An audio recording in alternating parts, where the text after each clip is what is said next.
LC ನನಗೆ ಕಾವ್ಯದ ಗೆಳೆಯ. Is a brilliant poet.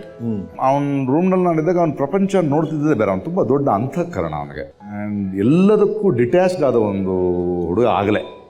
ನಮಗೆಲ್ಲ ದೊಡ್ಡ ಕನಸುಗಳು. He was a very detached ಗೈ.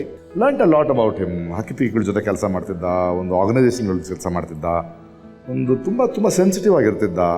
ಅಂದರೆ ನಮಗೆ ಗೊತ್ತಿಲ್ಲದ ಒಂದು ಮಾತಂದರೆ ಅದು ಹರ್ಟ್ ಆಗೋದು ತುಂಬ ಇದೆ. ಅಂದರೆ ಅಷ್ಟು ಸೆನ್ಸಿಟಿವ್ ಆಗಿರಬೇಕು ಅಂತ ಬದುಕು ತುಂಬ ತೀವ್ರವಾದ ವ್ಯಕ್ತಿ ನನಗೆ. And is a great friend like that. So sweet. Thank you for coming sir. ಅಡಪ್ಪ ನೀವೆಲ್ಲ ಬ್ಯಾಚುಲರ್ ಒಂದೇ ರೂಮಲ್ಲಿ ಇದ್ದಾಗ ಈ ಅಡುಗೆ ಮನೆ ಕೆಲಸ ಯಾರು ಮಾಡೋರು? ನೀವು ಎಕ್ಸ್ಪರ್ಟ್ ಅಲ್ಲ ಸರ್ ಅವರು? ನಮ್ಮ ಅಡುಗೆ ಬಿಟ್ಟರೆ ಏನು ಅಡುಗೆ ಸರ್ ಇವರು? ಕಾಫಿಗೆ ಒಂದು ಕಲ್ಲು ಉಪ್ಪು ಹಾಕ್ತಾರೆ. ಯಾಕೆ ಅಂದರೆ ಕಾಫಿ ಕುಡಿದ್ಮೇಲೆ ಉಪ್ಪಿಗಿರೋ ಗುಣ ನಾಲ್ಗೆಲ್ಲ ಹಂಗೆ ಇರುತ್ತೆ.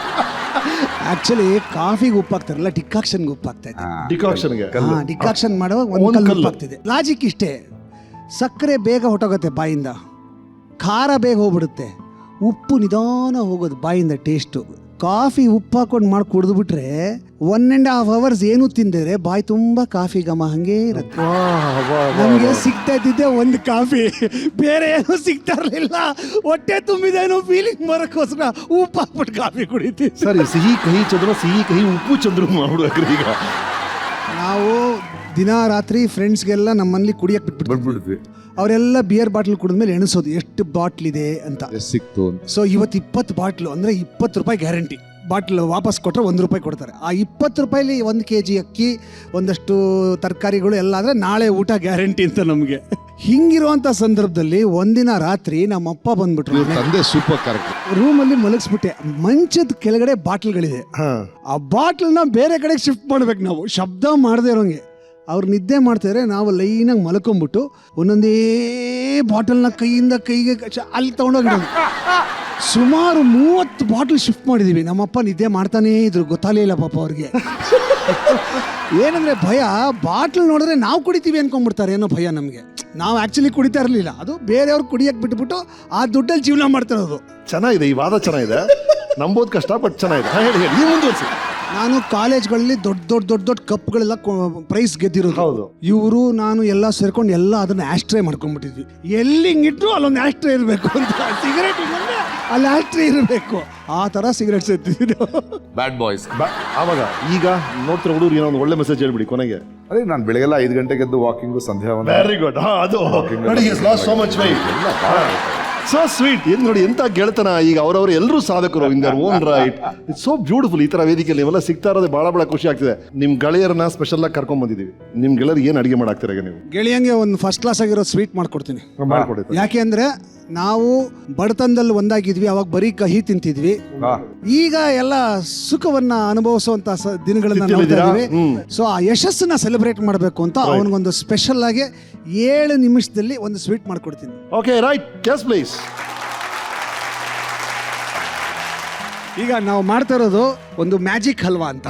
ಮ್ಯಾಜಿಕ್ ಹಲ್ವಾ ಯಾಕೆಂದ್ರೆ ಇದೊಂದು ಸ್ವೀಟ್, ಇದಕ್ಕೆ ನಾನು ಸಕ್ಕರೆ ಹಾಕಲ್ಲ. ಅದು ಉಪ್ಪು ಹಾಕ್ತಿರಲ್ಲ, ಅದಕ್ಕೆ ಸ್ವೀಟ್ ಬರುತ್ತೆ. ಸರಿ, ಉಪ್ಪು ಹಾಕಿದ್ರು ಸ್ವೀಟ್ ಬರುತ್ತೆ. ಸರಿ. ಸೊ ಮ್ಯಾಜಿಕ್ ಹಲ್ವಾ ಸ್ವಲ್ಪ ಇದು ಫ್ರೈ ಮಾಡ್ಕೊಂಡಿದ್ದೀನಿ. ಒಂದು ಸ್ವಲ್ಪ ಹಾಲು ಹಾಕೋತಾ ಇದ್ದೀನಿ. ಚಂದ್ರು ಮನೇಲೆ ಮಾಡ್ಕೊಂಬಂದು ಇಲ್ಲಿ ತಿನ್ಸಿದ್ರೆ ಚೆನ್ನಾಗಿರ್ತಾ ಇತ್ತು. ಬಿರಿಯಾನಿ ಇವತ್ತೇ ಮಾಡಿದ್ದು ಹಳೇದು ಆಗ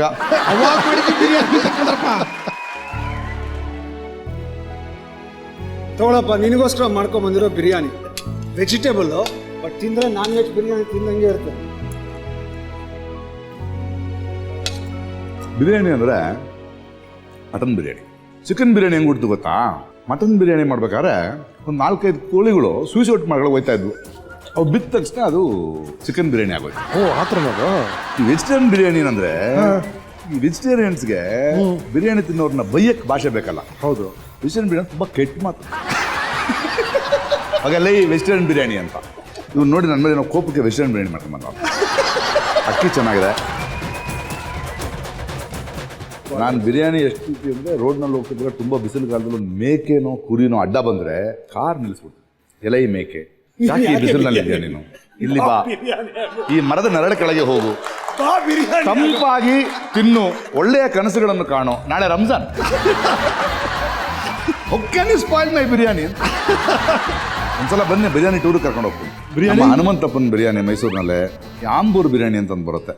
ಬೆಂಗಳೂರಿಂದ ಚೆನ್ನೈಗೆ ಹೋಗ್ಬೇಕಾರೆ ಸ್ಟಾರ್ ಬಿರಿಯಾನಿ. ಮಧುರೈನಲ್ಲಿ ಅಂಗನ ಕಡೆ ಬಿರಿಯಾನಿ. ಹಂಸವಲ್ಲಿ ಬಿರಿಯಾನಿ, ಹಾಗೆ ದಿಂಡಿಗಲ್ನಲ್ಲಿ ತಲಪಾಕಟ್ಟೆ ಬಿರಿಯಾನಿ, ಇದು ರಾಜಸ್ಥಾನಲ್ಲಿ ಲಾಲ್ ಮಾಸ್ ಬಿರಿಯಾನಿ. ಸರ್ ನನಗೆ ಇದೆಲ್ಲ ವೀಕೆಂಡ್ ಬಿಟ್ಬಿಡ್ತೀನಿ ಸರ್ ನಾನು. ಒಗ್ಗರಣೆ ಅಂತ ಒಂದು ಕಾರ್ಯಕ್ರಮ ಶುರು ಮಾಡ್ಬಿಡ್ತೀವಿ ಸರ್ ನನಗೆ. ಎಷ್ಟು ಚೆನ್ನಾಗಿದೆ ಸರ್, ನೀವು ಹೇಳೋದೇ ಇಷ್ಟು ಚೆನ್ನಾಗಿದೆಯಲ್ಲ ಸರ್, ಹೇಳಿ ಸರ್. ಅದ್ಭುತ ಬಿರಿಯಾನಿ. ಅದರದ್ದು ಒಂದು ದೊಡ್ಡ ಜರ್ನಿನೇ ನಮ್ಮ ಜೊತೆ ಬರ್ಬೋದು. ನನ್ನ ಹೆಂಡತಿ, ನನ್ನ ಫ್ರೆಂಡ್ ಒಬ್ರದ್ದು ಡಿಸ್ಟ್ರಿಬ್ಯೂಟ್ರು, ಅವ್ರಿಗೆ ಚೆನ್ನೈನಲ್ಲಿ ಒಂದು ಗರ್ಲ್ ಫ್ರೆಂಡ್ ಇಟ್ಕೊಂಡಿದ್ರು. ಅವ್ರು ನಮ್ಮ ಆಫೀಸಿಗೆ ಬರೋರು. ನನ್ನ ಮನೇಲಿ ಬಿರಿಯಾನಿ ಇಷ್ಟ, ಹೆಂಡತಿಗೆ ಬಿರಿಯಾನಿ ಮಾಡೋಕ್ಕೆ ಬರಲ್ಲ. ಅವ್ರು ಒಂದಿನ, ಪ್ರಕಾಶ್ ನೀನು ಕಾರ್ ಬೇಕು ಅಂದರು. ಯಾಕೆ ಸರ್? ಇಲ್ಲ, ನನ್ನ ಗರ್ಲ್ ಫ್ರೆಂಡ್ಗೆ ನಾನು ಬಿರಿಯಾನಿ ಸಾಮಾನು ಥರ ಕಳಿಸಿದ್ದೀನಿ. ಏನು ಸರ್ ನೀವು ಸ್ವಂತ ಕಾರ್ ಅವ್ರು ಕೊಟ್ಬಿಟ್ಟು ನಮ್ಮ ಕಾರ್ ಕೇಳ್ತೀವಿ, ಆಟೋಲ್ಲಿ ಕಳ್ಸತ್ತಾನೆ. ಒಂದ್ಸಲ ಬಿರಿಯಾನಿ ತಿಂದೆ ಸರ್. ಸ್ಟ್ರೇಟಾಗಿ ನಾನು ಹೆಂಡತಿ ಹತ್ರ ಹೋದೆ. 1 ತಿಂಗಳು ಟೈಮ್ ಕೊಡ್ತೀನಿ, ಬಿರಿಯಾನಿ ಮಾಡೋದು ಕಲ್ತ್ಕೊ. ಇಲ್ಲದ್ರೆ ನನ್ನ ಫ್ರೆಂಡ್ ಗರ್ಲ್ ಫ್ರೆಂಡ್ ಇರಲ್ಲ, ಬಿರಿಯಾನಿಗೋಸ್ಕರ ಇಟ್ಕೊಂಡ್ಬಿಡ್ತೀನಿ. ಒಂದೇ ತಿಂಗಳಲ್ಲಿ ಕಲ್ತ್ಕೊಂಡು ಬಿರಿಯಾನಿ ಅವಳು. ನನಗೇನು ಬೇಡ ತಾಯೇ, ನಿನ್ನ ಕೈ ಮಾತ್ರ ಬೇಕು ನನಗೆ. ಒಂದು ಮನೆ ಮಾಡ್ಬಿಡ್ತೀನಿ ನನಗೆ ಬಿರಿಯಾನಿ ಮಾಡಿಕೊಡ ಸಾಕು. ಏನೇನೋ ಕಾರಣ ಕೇಳಿದ್ವಿ ಲವ್ ಸ್ಟೋರಿಗೆ, ಈ ಥರ ಒಂದು ಕಾರಣ ಕೇಳಲಿಲ್ಲ sir. We missed a great love story sir. Biryani ಅಡಿಗೆ ಮಾಡ್ತಾರಲ್ಲ, bond to very good family. ಗೊತ್ತಾ? Very good family they are bond to. ಅವರೇನೆ ಒಳ್ಳೆ ಬಿರಿಯಾನಿ ಮಾಡೋದು.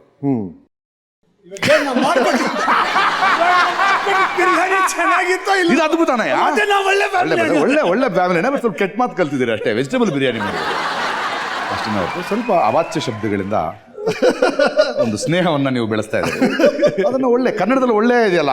ನಮ್ಮ ಕೆಲವರು ಹೇಳಿದ ಅಲ್ಲಿ ನೋಡೋ ಡಗಾರ್ ಬಂತಾರಲ್ಲ, ಒಳ್ಳೆ ಒಂದು ಒಳ್ಳೆ ಹೆಣ್ಣು ಮಗಳು ಬಂದ್ರು ಕನ್ನಡ ಅದು. ಹೌದು, ಡಗಾರ್ ಬಂತು ಅಂದ್ರೆ ಕೆಟ್ಟದಲ್ವಾ ಅದು? ಹೌದು, ಇನ್ಸಲ್ಟ್ ಅಲ್ವಾ ಹೆಣ್ಮಗಳಿಗೆ? ವೆಜಿಟೇಬಲ್ ಬಿರಿಯಾನಿ, ಡಗಾರ್ ಬಿರಿಯಾನಿ ಅದನ್ನು ಚೆನ್ನಾಗಿ ಸುಂದರಿ, ಆಹಾ ಇದು ಹೇಳ್ಬೋದಲ್ಲ. ಅವನು ಮಟನ್ ಬಿರಿಯಾನಿ ತಿಂದಾದ್ಮೇಲೆ ಈ ಹಲ್ ಮಧ್ಯ ಮಟನ್ ಸಿಕ್ಕಾಕತ್ತೆ ಸರ್. ಸ್ವಲ್ಪ ಈ ಕಡೆ ಬನ್ನಿ ಸರ್, ಒಗ್ಗರಣೆ ಕಾರ್ಯಕ್ರಮ ಮುಂದುವರಿತಾ ಇದೆ. ಹಲ್ ಮಧ್ಯ ಸಿಕ್ಕಾಕೊಂಡಾದ್ಮೇಲೆ ನಾಲ್ಗೆ ಹೇಳುತ್ತೆ ಇದೆ ಅಂತ, ಬೆರಳು ಹೋಗುತ್ತೆ, ಬ್ರೈನು ಬೆರಳಿಗೆ ಹೇಳುತ್ತೆ, ಬೆರಳಿಗೆ ಸಿಗಲ್ಲ ಅದು. ಹೌದು, ಬೆರಳು ಮತ್ತೆ ನಾನು ಸಿಗ್ತಾ ಇಲ್ಲ ಅಂತ ನಾಲ್ಗೆ ಹೇಳಿ, ಮತ್ತೆ ನಾಲ್ಗೆ ಬಡ್ಡದ ಅಲ್ಲೇ ಇದೆ ಕೊಡ ಅಂತ ಆ ಮೆಲ್ಕ್ ಹಾಕೋದಿದೆಯಲ್ಲ, ಆ ಲಿಂಗ್ ಅದು. So it is A great food, ಅದು ಕಂಪ್ಲೀಟ್ ಫುಡ್. ಅದು ಒಳ್ಳೆ ಕುರಿಗಳೆಲ್ಲ ಏನಂದ್ರೆ, ದೇವಲೋಕದಲ್ಲಿ ದೇವತೆಯರ ಈವ್ನಿಂಗ್ ನಡೆದು ರಂಭಾ ಊರ್ವಶಿ ಮೇನಕೆಯವರು ನೆಕ್ಸ್ಟ್ ಡೇ ಪಾರ್ಟಿನಲ್ಲಿಲ್ಲ. ಪಾಟೀಲ್ ಇಲ್ಲ, ಅವರು ಇಂದ್ರ ಕೇಳಿದ್ರೆ ಇಲ್ಲ, ಏನೋ ಶಾಪ ತಗೊಂಡು ಕೆಳಗೋಗ್ಬಿಟ್ಟಿದ್ದಾರೆ. ಅಯ್ಯೋ ಇವತ್ತು ಪಾರ್ಟಿಗೆ ಬೇಕಲ್ಲ ಅಂದ್ರೆ, ಅಯ್ಯೋ ಸರಿ, ಶಾಪಕ್ಕಾದ್ರೆ ಶಾಪ ವಿಮುಕ್ತಿರ್ಬೇಕಲ್ಲ.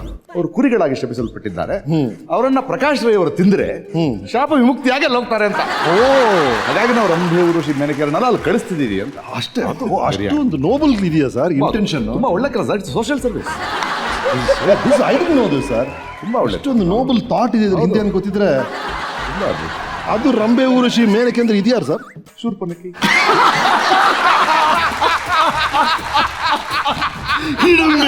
ಹಿಡಂಬೆ, ಎಣ್ಣೆ, ಸ್ವಲ್ಪ ಬ್ಯಾಡ್ ಹ್ಯಾಬಿಟ್ಸ್ ಇರುತ್ತೆ.